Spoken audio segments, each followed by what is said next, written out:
ألم يأتكم نبأ الذين كفروا من قبل فذاقوا وبال أمرهم ولهم عذاب أليم ذلك بأنه كانت تأتيهم رسلهم بالبينات فقالوا أبشر يهدوننا فكفروا وتولوا واستغنى الله والله غني حميد زعم الذين كفروا أن لن يبعثوا قل بلى وربي لتبعثن ثم لتنبؤن بما عملتم وذلك على الله يسير فآمنوا بالله ورسوله والنور الذي أنزلنا والله بما تعملون خبير صدق الله.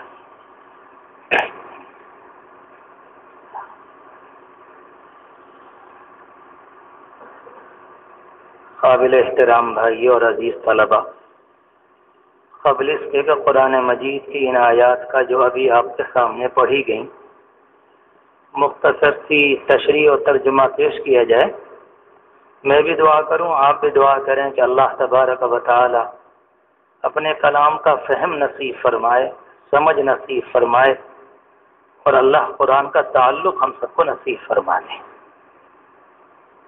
بار بار اس بات پر زور دیا جاتا ہے، میں اپنے آپ سے بھی کہتا ہوں، بہت ہی ادب اور احترام سے اپنے بھائیوں سے، عزیز طلبہ سے، آنے والے مہمانوں سے، کہیں بھی قرآن مجید کی مجلس میں شریک ہونا تنہا اس لیے کہ قرآن مجید کی کچھ باتیں ہوں گی، سن لی جائیں گی، اور اس کے علاوہ کوئی مقصود منزل نہ ہو، یہ سننا انسان کے حق میں نفع بخش بھی نہیں ہوگا، بلکہ بعض روایتوں سے اندازہ ہوتا ہے کہ کبھی کبھی یہ انسان کے لیے اللہ کی طرف سے پکڑ کا ذریعہ بن جاتا ہے۔ اس لیے کہا گیا ہے کہ قرآن مجید اللہ تبارک و تعالی کی جانب سے اتاری ہوئی ایسی مقدس کتاب ہے، اس کے ذریعے انسانوں کو بلندی بھی ملتی ہے اور اس کے ذریعے انسانوں کی قسمت برباد بھی ہوتی ہے۔ اور قرآن مجید کے اندر یہ جملہ بار بار استعمال ہوا ہے، یضل بہ کثیر ویہدی بہ کثیر۔ کوئی اللہ کا بندہ قدر و منزلت سے، دل کی گہرائی سے، واقعتاً سچی نیت کے ساتھ لینے کے ارادے سے قرآن مجید کی جانب آئے گا، قرآن مجید اس کو مالا مال کر دیتا ہے۔ اور کسی اللہ کے بندے نے بس وقت گزاری کے لیے صحیح مقصد نہ ہو، صحیح نیت نہ ہو، اس اعتبار سے قرآن مجید کو لیا، تو قرآن مجید اتنی مقدس کتاب ہے کہ ایسے آدمی کے پاس اس کا مفہوم آنے کو تیار نہیں ہوتا۔ یہ حقیقت ہے، 100% حقیقت۔ اللہ تبارک و تعالی ہمیں اور آپ کو ایسا بنا دے کہ ہم قرآن مجید کو لینے والے بنیں۔ عرصہ ہو گیا سنتے ہوئے قرآن مجید کی مجلسوں میں، آتے ہوئے جاتے ہوئے، مگر بظاہر کو تبدیلی نظر نہیں آتی۔ تبدیلی کا مطلب یہ ہے کہ انسانی اعمال پر، انسانی اخلاق پر، انسانی شخصیت پر کچھ اثر نظر آئے۔ صحابہ کرام کے واقعات میں آتا ہے کہ جب وہ اللہ کے بندے قرآن مجید پڑھتے تھے تو کبھی کبھی ان کا چہرہ زرد ہو جایا کرتا، اور لگتا تھا کہ واقعتاً جو کچھ پڑھا جا رہا لگتا ہے کہ اسی وقت ان کے دل کے اوپر نازل ہو رہا ہے۔ ہو سکتا ہے کہ کوئی اللہ کا بندہ یوں کہنے لگے انہیں اللہ کے رسول کی صحبت نصیب تھی، مگر ٹارگیٹ تو وہی ہے، سامنے انہیں کو رکھ کر زندگی گزارنی پڑے گی، تبھی جا کر کچھ منزل اور انسانوں کی زندگی آسان ہوگی۔ اگر میں نے آپ کو، آپ نے مجھ کو، ایک دوسرے کو ٹارگیٹ بنایا تو ہم میں کون سے سرخاب کے پر لگے ہوئے ہیں کہ ہم کسی کے لیے مقصود یا کسی کے لیے نشانہ بن سکیں۔ اللہ تبارک و تعالی نے قرآن مجید کے الفاظ میں، قرآن مجید کے معانی میں، قرآن مجید کے جملوں میں ایک گہرائی رکھی، اور قرآن مجید میں جب کوئی بات بیان کی جاتی ہے تو کبھی کبھی اکیلے عقیدے کے طور پر نہیں کہ ایک بات بیان فرما دی کہ بھئی عقیدے میں اس بات کو مان لو، بلکہ قرآن مجید کبھی کبھی تو واقعے کو ایسے بیان کر دیتا ہے جیسے نگاہوں کے سامنے ہو رہا ہو۔ کسی آرٹسٹ سے معلوم کر لیں، تصویر کے بنانے والے سے معلوم کر لیں، اور آپ اس سے جا کر کہیں کہ مجھے ایسی تصویر بناؤ کہ ایسا لگے کہ گویا کہ تم نے بنا کر پہاڑ کو میری دیوار میں رکھ دیا ہے۔ ماہر فن ایسے ہی بنا دیتا ہے کہ دیکھنے والے قریب سے آ کر کبھی کبھی چھو کر دیکھتے ہیں کہ اصلی ہے کہ بنائی ہوئی ہے، حالانکہ بناوٹ ہوتی ہے۔ مگر اچانک دیکھنے والا یہ سمجھتا ہے کہ نہیں، بناوٹ نہیں بلکہ اصلی ہے۔ قرآن مجید جو واقعات بیان کرتا ہے وہ بالکل حقیقی شکل ہے، جو کل کو ہونا ہے رب العالمین نے قرآن کے اوراق میں سجا کر بتا کر اور اس کو تمہارے سامنے رکھ دیا۔ کوئی اللہ کا بندہ پھر بھی قرآن مجید کی بات کو نہ لے اور تسلیم نہ کرے تو اس کا مطلب یہ نکلا کہ آنکھیں ہوتے ہوئے اس نے آنکھوں سے کام نہ لیا۔ اللہ ایسے اندھے پن سے محفوظ فرمائے۔ اس موقع پر جو قرآن مجید کی آیت کا انتخاب کیا، 2-3 ہفتے کے بعد یہ مجلس دوبارہ شروع ہوئی، اپنے پرانے سلسلے سے ہٹ کر 2-3 آیت کا انتخاب کیا تاکہ سلسلہ شروع ہو جائے۔ زندگی رہی تو انشاءاللہ اگلے ہفتے سے باقاعدہ اسی جگہ سے جہاں یہ سلسلہ آ کر رکا تھا۔ اللہ تبارک و تعالیٰ فرماتا ہے قرآن مجید کی صورت میں، یہ سورہ تغابن ہے 28ویں پارے میں، ایک عجیب و غریب جملہ ارشاد فرمایا۔ قرآن کی تو ہر بات عجیب ہے۔ الم یأتکم نبأ الذین کفروا من قبل فذاقوا وبال امرهم ولهم عذاب علیم۔ اللہ تبارک و تعالی نے حضور پاک علیہ الصلوۃ والسلام کو مکہ مکرمہ کے اندر جب اتارا، لوگوں نے آپ کی شخصیت کو بہت قریب سے دیکھا، پڑھا، اس کو سمجھا۔ آپ کی دعوت تنہا زبانی دعوت نہیں تھی بلکہ اس کے ساتھ اس کے پیچھے کردار کی پوری قوت تھی۔ اور آپ جب کبھی کوئی بات ارشاد فرماتے تو سامنے والا اگر یہ دیکھتا کہ جو کچھ کہہ رہے ہیں اس کے ساتھ عملی کیا معاملہ ہے، طاقت، وہ اللہ کا بندہ کبھی بھی کسی طرح کا کوئی فرق نہیں ہوتا۔ یہ چیز جو ہوتی ہے یہ دعوت کو بہت بلند کر دیتی ہے، فولاد بنا دیتی ہے، پہاڑوں کی طاقت دے دیتی ہے۔ جس اللہ کے بندے کو یہ طاقت نصیب ہے وہ تو سمجھ لے گا، اور جو اللہ کا بندہ ابھی میدان میں نہیں اترا ہے اور اس چیز کو نہیں سمجھتا، اس کے لیے سمجھنا بھی دشوار ہوتا ہے کہ یہ کیسے ہوگا۔ حضور پاک علیہ الصلوۃ والسلام کا معاملہ یہ تھا کہ آپ نے فرمایا کہ سچ بولو، تو پوری زندگی زبان مبارک سے کبھی چھوٹا جملہ نہیں نکلا۔ آپ نے کسی موقع پر فرمایا کہ کسی کو گالیاں نہ دو، تو صحابہ کرام کہتے ہیں ہم نے آپ کو کبھی کسی کو بھی برا بھلا کہتے ہوئے نہیں دیکھا۔ وہ اللہ کے بندے جو آپ کے سامنے تھے، جن کو ہم کہتے ہیں کہ زمانے جاہلیت کے لوگ تھے، اونٹوں کے پالنے والے، مگر یہ حقیقت ذہن میں رہے کہ ذہین ترین لوگ تھے۔ رب العالمین نے اسی بنیاد پر اس علاقے کا انتخاب کیا تھا۔ تنہائی میں کبھی سوچیں کہ حضور پاک علیہ الصلوۃ والسلام کو مکہ مکرمہ کے اندر کیوں بھیجا گیا؟ اس زمانے میں انسان تو اور بھی تھے، قومیں اور بھی تھیں، پڑھے لکھے لوگ بھی تھے۔ مدینہ منورہ کے اندر بڑے بڑے یہودی اور ان کی عدالتیں اور ان کے مدرسے اور ان کے کاروبار اور ان کی تجارتیں سب کچھ تھیں، مگر رب العالمین نے آپ کو مکہ مکرمہ میں بھیجا ایسے لوگوں میں جن اللہ کے بندوں کے پاس ذہن کا بہترین خزانہ تھا۔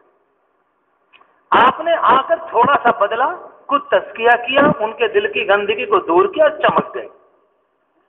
کچھ دن محنت کے نتیجے میں پریشانیاں تو آئیں، پھر وہ اللہ کے بندے ایسے بنے کہ آج ہم اور آپ جب ان کا نام لیتے ہیں تو ہمارے احترام کے ہمارا سر نیچے کو جھک جاتا ہے۔ کتنے پیار اور عظمت اور محبت سے صحابہ کرام کا نام لیا جاتا ہے۔ یہ سارے اللہ کے بندے وہ ہیں جنہیں لوگ کسی زمانے میں اونٹوں کا پالنے والا کہتے ہیں۔ کوئی وجہ تھی۔ ایک تو یہ کہ مکہ مکرمہ پوری دنیا کے درمیان کی ایک جگہ ہے، یہ بات الگ ہے۔ وہاں سے پیغام کا پہنچنا آسان تھا، یہ بات الگ ہے۔ لوگ کعبہ ابراہیمی کی بنیاد پر وہاں آتے تھے، یہ بات الگ ہے۔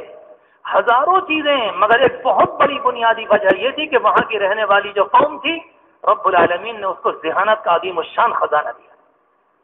وہ سمجھتے تھے بات، اور جو بات سچی ہوتی وہ اللہ کے بندے اس کو تسلیم کرتے، اور جو بات غلط ہوتی اس بات کو نہیں مانتے۔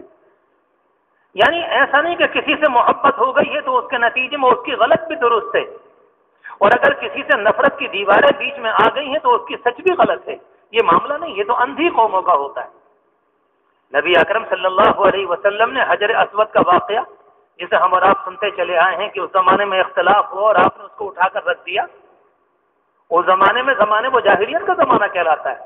اللہ کے رسول علیہ الصلوۃ والسلام ان کے درمیان ایک نہایت شریف ترین آدمی جانے جاتے، مگر جو طریقہ آپ نے ان کے سامنے پیش کیا، ان اللہ کے بندوں نے جب یہ دیکھا کہ عقل کے اعتبار سے بہترین طریقہ ہے، اس سے بہتر کچھ نہیں، ان اللہ کے بندوں نے اپنی گردنوں کو جھکا دیا کہ نہیں یہ بہت بہتر ہے۔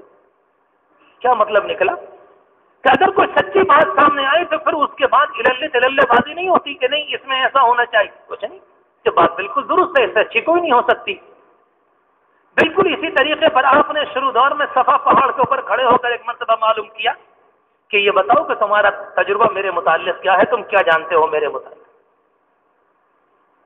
میں تو کبھی کبھی اس واقعے کو پڑھتا ہوں اور سوچتا ہوں تو سچی بات ہے کانپ جاتا ہوں، لرز جاتا ہوں۔ اللہ کے رسول علیہ الصلوۃ والسلام پہاڑ پر کھڑے ہیں اور آپ نے نیچے کے لوگوں سے معلوم کیا کہ یہ بتاؤ کہ میری ذات کے متعلق تمہارا کیا خیال ہے۔ اور عرب کے لوگوں کا مزاج یہ تھا کہ ان میں برائیاں تو بے شک بہت تھیں مگر جھوٹ نہیں تھا۔ جھوٹ تو ہمارے ہندوستان کے خمیر میں رہا ہے کہ یہاں تو سارے کا سارا اوپر سے نیچے تک جھوٹ ہی جھوٹ ہے، ان کے خمیر میں یہ بات نہیں تھی۔ ان اللہ کے بندوں نے اس بات دیکھی کہ ایک اللہ کا بندہ اوپر کھڑا ہوا ہے، ہم نیچے کھڑے ہوئے ہیں، اور آپ کی زندگی کو دیکھا تھا، بڑھتا تھا، آپ کی جوانی دیکھی، آپ کا کم عمری کا زمانہ دیکھا، آپ کا بچپنا دیکھا، فوراً زبان سے بغیر کسی تاخیر کے ایک جملہ کہا کہ نہیں، ہم نے آپ کو ہمیشہ سچائی والا پایا ہے۔ اس موقع پر ایک جملہ اور آپ نے فرمایا کہ اگر میں تم سے یہ کہوں کہ پہاڑ کے پیچھے ایک دشمن ہے جو عنقریب تم پر حملہ کرنے والا ہے تو میری بات کو مانو گے؟ کوئی اللہ کا بندہ اور ہوتا تو نہ معلوم کیا کہتا۔ وہ بالکل سمجھ گئے کہ ایک اللہ کا بندہ پہاڑ کے اوپر کھڑا ہے، اوپر کھڑے ہونے کی بنیاد پر وہ ہر طرف کا دیکھ رہا ہے، ہم نیچے کھڑے، ہماری نگاہوں کے سامنے پہاڑ اوٹ بنا ہوا ہے، ہم اس کے پار کا نہیں دیکھ سکتے۔ بات بالکل سچی اور فطری ہے۔ تو بجائے دائیں بائیں کرنے کو اللہ کے بندوں نے کہا نہیں، آپ بالکل ٹھیک کہیں گے جو کچھ کہیں گے کیونکہ آپ اوپر کھڑے ہوئے ہیں۔ جب آپ نے یہ دیکھا کہ انہوں نے اتنی بدیہی صاف ستھری سمجھ میں آنے والی بات کو تسلیم کر لیا، تب آپ نے فرمایا کہ میں تمہیں تمہارے اعمال کی بربادی کے نتیجے میں ایک خطرناک جہنم سے عذاب سے بچانے کے لیے آیا۔ گویا کہ اس بات کو مانتے تھے۔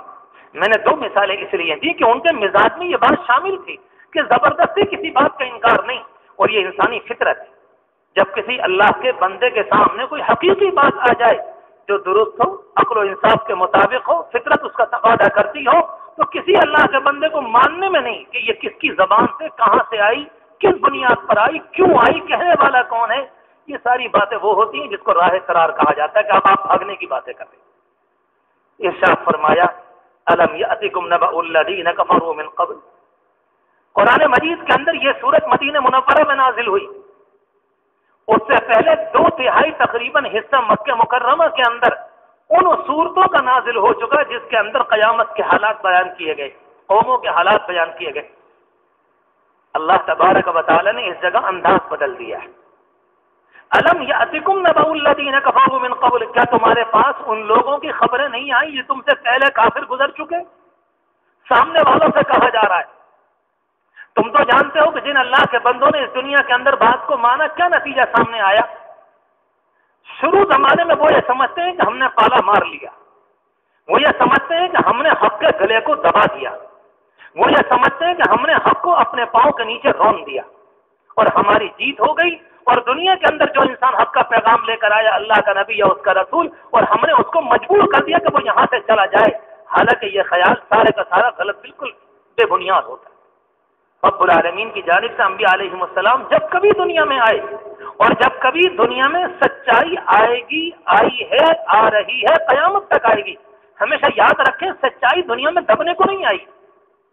آج کے اس دور کے اندر آپ ذرا مجھے بتلا دیں کہ انسان کہتا ہے کہ پاک دامنی بہتر ہے کہ زناکاری، ساری دنیا ایک ہی بات کہے گی کہ پاک دامنی، تو پاک دامنی کبھی نہیں دبتی۔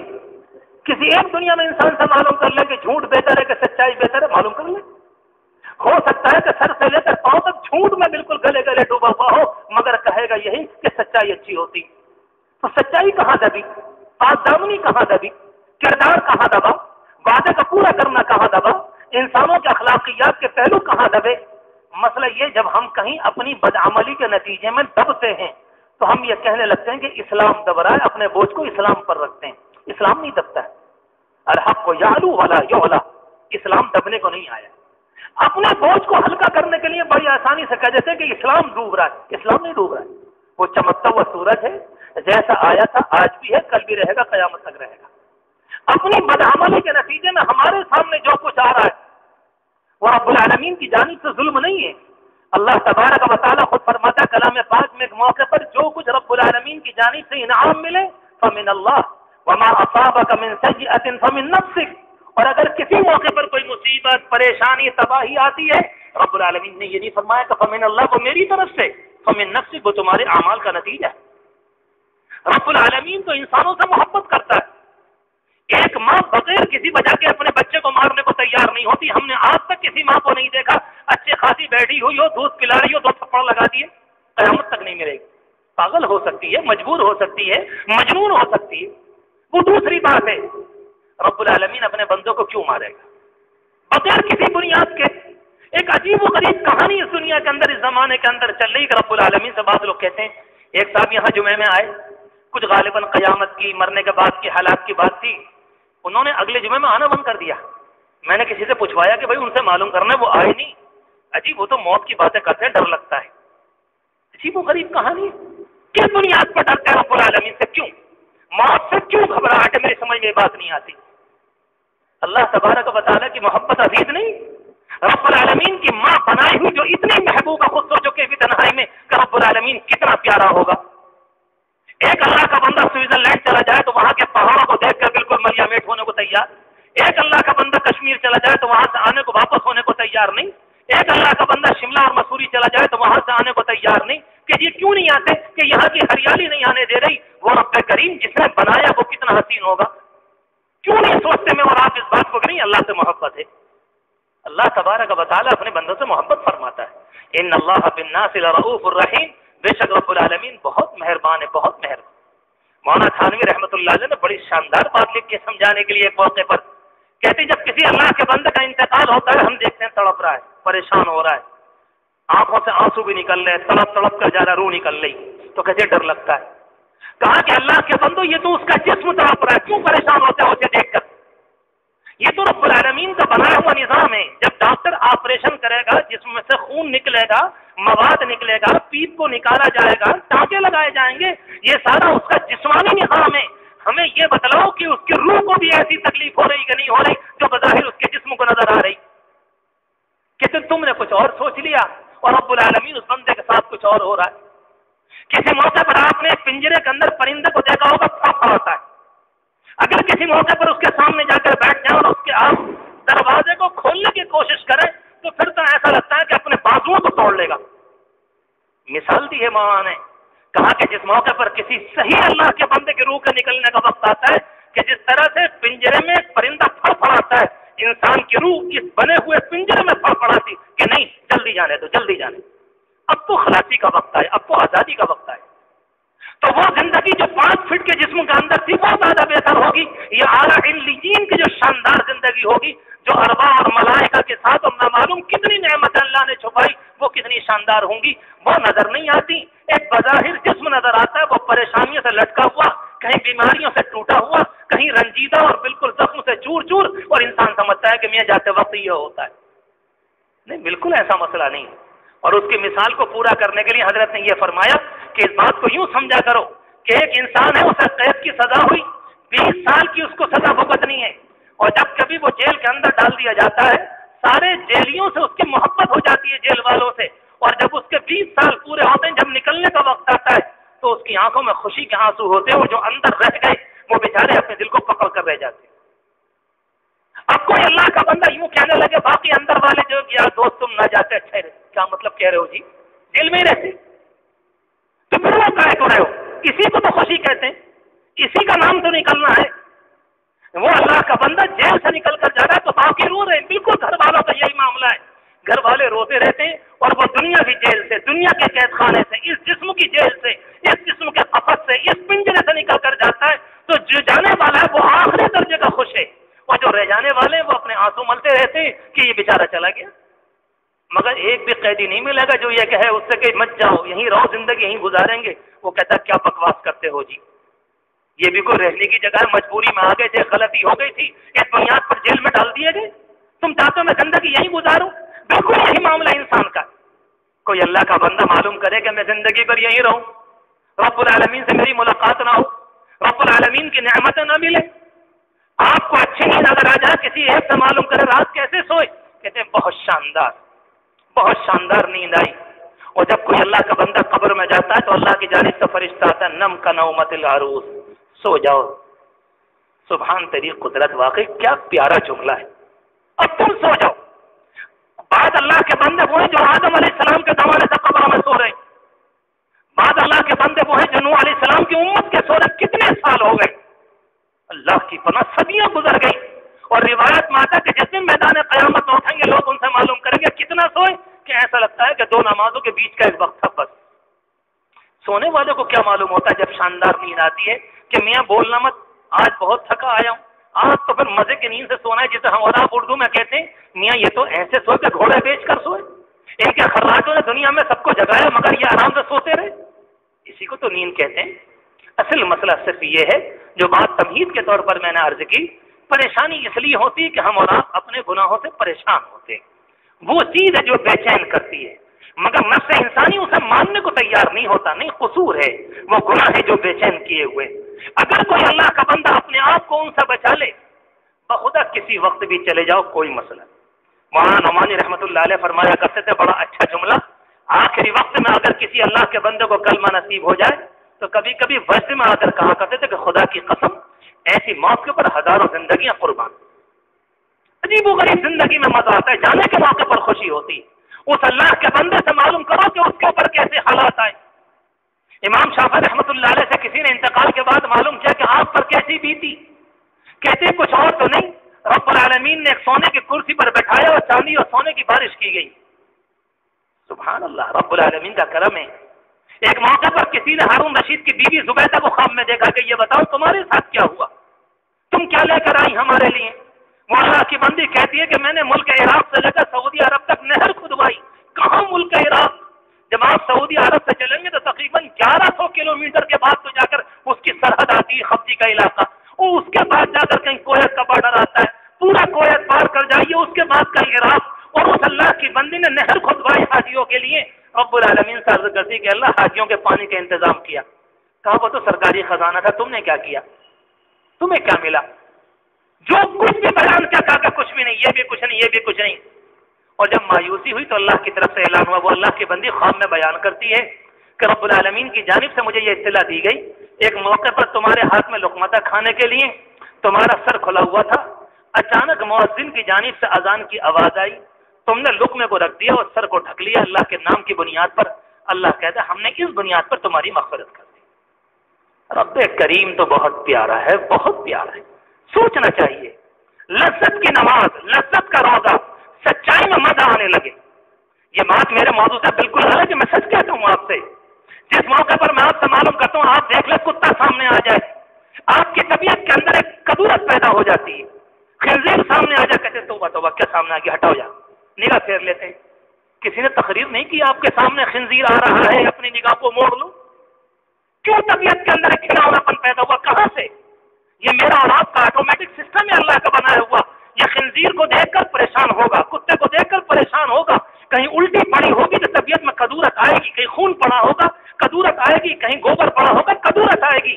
خدا کی قسم اللہ اگر کسی بندے کو نیکی دیتے پورا یقین سے کہتا ہوں جھوٹ بولنے میں اتنی نفرت آئے گی جتنی اس پر ہوتی ہو نہیں سکتا کہ اللہ کا بنایا ہوا نظام ہے۔ خنزیر ہو اور جھوٹ دونوں برابر ہیں، کتا ہو اور غیبت ہو کے دونوں برابر ہیں۔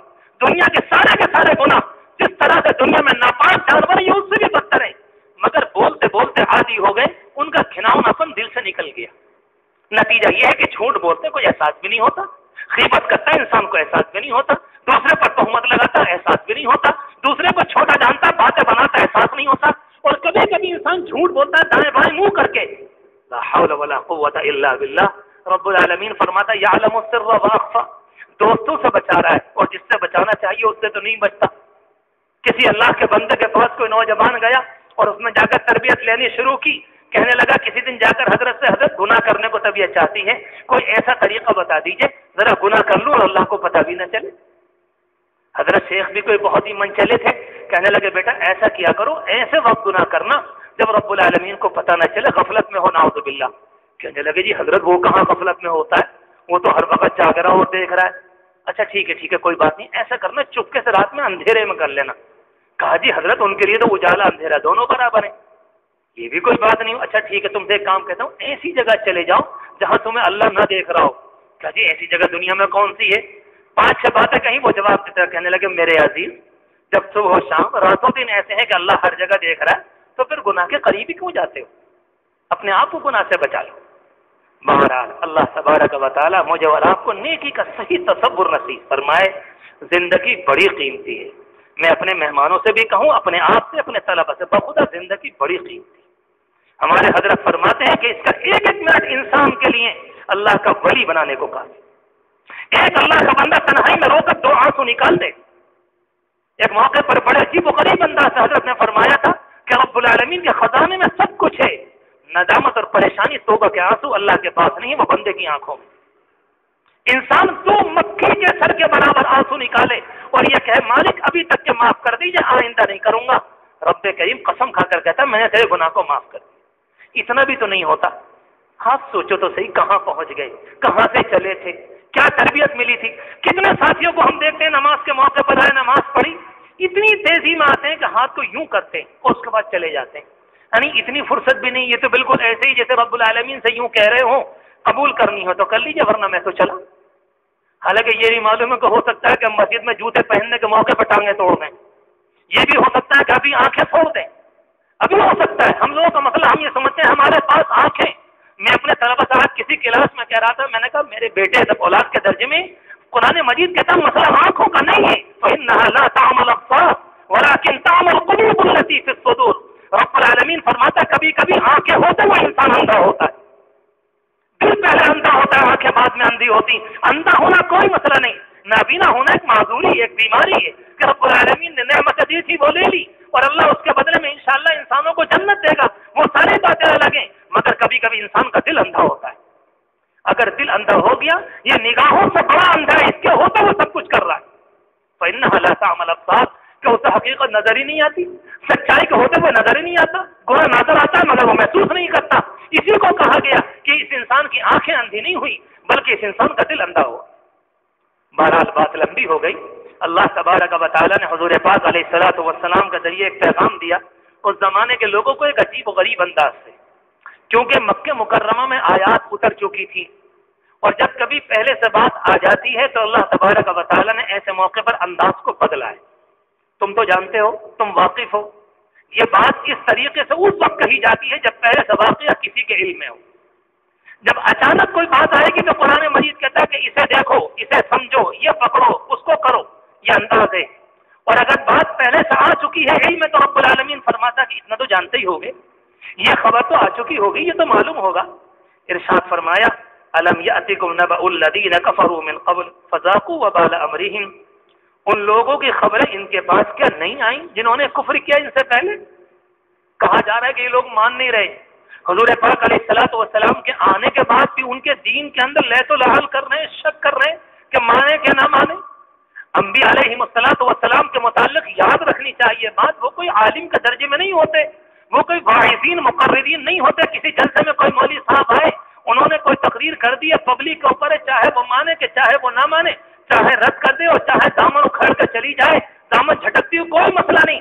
انبیاء علیہ الصلوۃ والسلام کا معاملہ یہ نہیں ہوتا، وہ رب العالمین کی جانب سے حجت اور دلیل بن کر آتے، گویا کہ رب العالمین کی جانب سے بالکل حق ادا کر دیا کہ بات سمجھا دی گئی، اگر آپ کو بات کو ماننا ہے تو آپ مانے ورنہ جائیں۔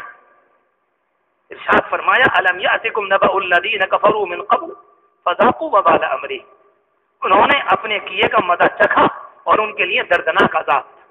اشارہ ہے قوم نوح کی جانب، قوم عاد کی جانب، قوم سمود کی جانب، قوم لوط کی جانب، اصحاب الایکہ کی جانب، سارے قوموں کی جانب رب العالمین فرما رہا ہے کیا تمہیں یہ واقعات نہیں معلوم کہ اس سے پہلے ایسا ہو چکا؟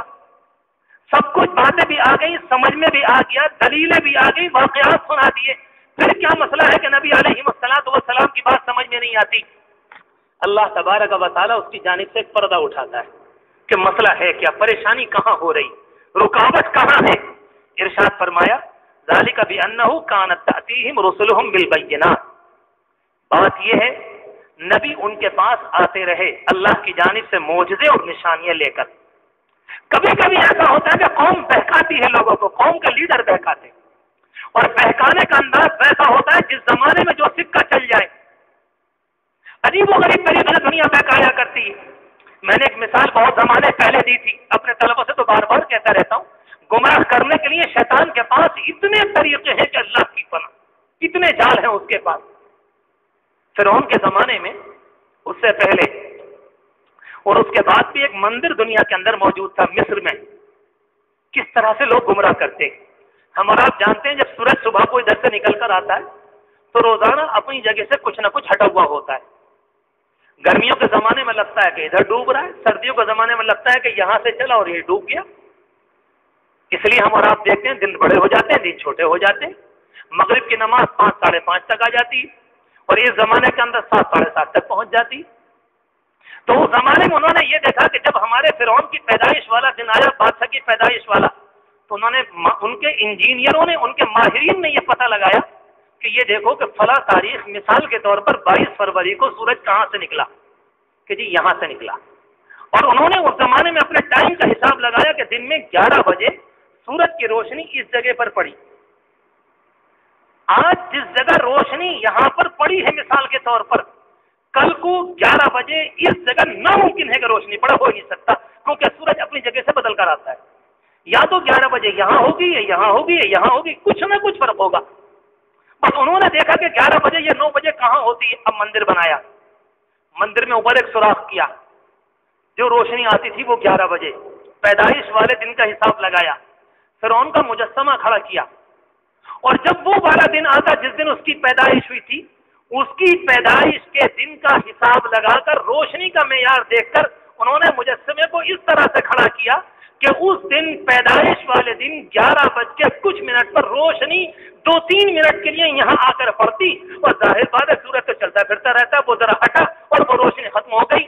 تو قوم نے یہ بات مان لی کہ ہونا ہو کہ یہ دیوتا ہیں, یہ اوپر سورج ہے, نیچے یہ ان کے ماننے والے ہیں.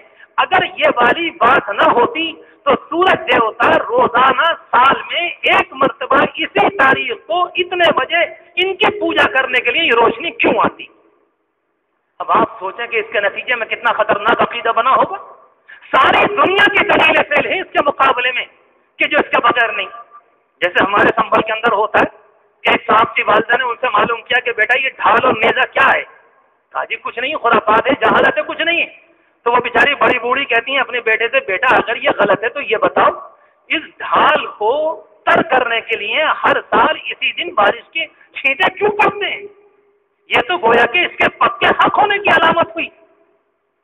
ایک بات ذہن کے اندر بیٹھ گئی, اور یہی والی بات غیر مسلم کہتے ہیں کہ جس دن ہماری ہولی بجھے گی اسے بجھانے کے لیے لازمی طور پر وہ بارش آئے گی. مسئلہ یہ نہیں ہے, ان ظالموں نے نظام کو, موسم کو دیکھ کر بنایا ہے, اور رب العالمین کا موسم تو اسی طریقے پر ہے جو روز اول میں بنایا گیا تھا. موسموں کی آمد و رفت نہیں بدلا کرتی, اور ان اللہ کے بندوں نے قوموں کو گمراہ کرنے کے لیے اس طریقے پر بنا دیا کہ جب کبھی آئے گی وہ بارش والا دن ہوگا, چند چھینٹے پڑیں گے اور یہ اس کے نتیجے میں بجھے گی, اور جب بجھ جائے گی تو قوم کے لیے آسان ہوگا کہ نہیں جی بالکل برحق بات ہے, ورنہ بارش کے قطرے بالکل نہ پڑتے. یہ ہے دلیلیں اس زمانے کی جس کے سامنے کچھ نہیں. سنبھل کے ایک مولوی صاحب تھے, چلے گئے بیچارے قبر میں, اللہ مغفرت فرمائے, درجات بلند کرے. سب کے لیے دعا کرنی چاہیے. وہ بھی بیچارے کچھ ایسی باتیں کرتے تھے, سلارپور میں تقریر فرما رہے تھے اور بات چل رہی تھی وسیلے بے وسیلے کی کہ جی وسیلہ ضروری ہے اور نہیں ضروری ہے, اور ضروری ہے اور نہیں ضروری. اب انہیں بھی معلوم تھا کہ سلارپور شریف میں تقریر ہو رہی ہے, انہوں نے اپنا ڈنڈا لیا اور جو اسٹیج پر بلب لٹک رہا تھا بڑی زور سے کھینچ کے مارا. ظاہر بات ہے جو ہونا تھا وہ ہو گیا, وہ پھوٹ گیا. اور جب وہ پھوٹ گیا تو کہنے لگا اچھا بتاؤ اب بازار جاؤ گے کہ نہیں جاؤ گے, خرید کے لاؤ گے کہ نہیں لاؤ گے, سائیکل چلاؤ گے کہ نہیں چلاؤ گے, سائیکل کے وسیلے کی ضرورت پڑے گی کہ نہیں پڑے گی, پیسے خرچ. اب جو اس نے وسیلے کی جلیبی بنائی لمبی سی, وہ تو پورا وسیلہ کے گاؤں والوں نے کہا واقعی کیا ثابت کیا وسیلے کو, حضرت علامہ نے, اس سے بڑھ کر کوئی بات ہو نہیں سکتی. اب آپ خود سوچیں کہاں بلب, کہاں سلارپور, کہاں سنبل کا بازار, اور کہاں رب العالمین کا نظام. کچھ تو کہتے ہوئے شرم آئے, اللہ کے نظام کو ایک اس کے اوپر کر رہا ہے. کتنی بالکل ایک احمقانہ بے وقوفی کی دلیل ہے. مگر ہمیشہ انسانوں کا معاملہ یہ رہا ہے کہ کچھ نہ کچھ ایسی باتیں نکال کر لاتے ہیں جس کی بنیاد پر قوم گھوم جائے اور لوگ دائیں بائیں کو چلنے والے بن جائیں. وہی بات قرآن مجید میں اس موقع پر فرمائی, ارشاد فرمایا ذالک بأنہ کانت تأتیہم رسلہم بالبینات, ان کے پاس رسول آئے نشانیاں لے کر, فقالوا, ان لوگوں نے کہا ابشر یہدوننا, کیا انسان ہماری رہنمائی کرے گا؟ یہ بھی انسان, ہم بھی انسان, تو ان میں کون سے سرخاب کے پر ہیں جی؟ ان کے بھی دو ہاتھ, ہمارے بھی دو ہاتھ, ان کے دو آنکھیں, ہماری دو آنکھیں. دلیل ہے دیکھیں آپ کیا یہ کہنا وہ کر رہی ہے کہ ذرا کردار کا مقابلہ کرو, ذرا سچائی کا مقابلہ کرو, ذرا شرافت کا مقابلہ کرو.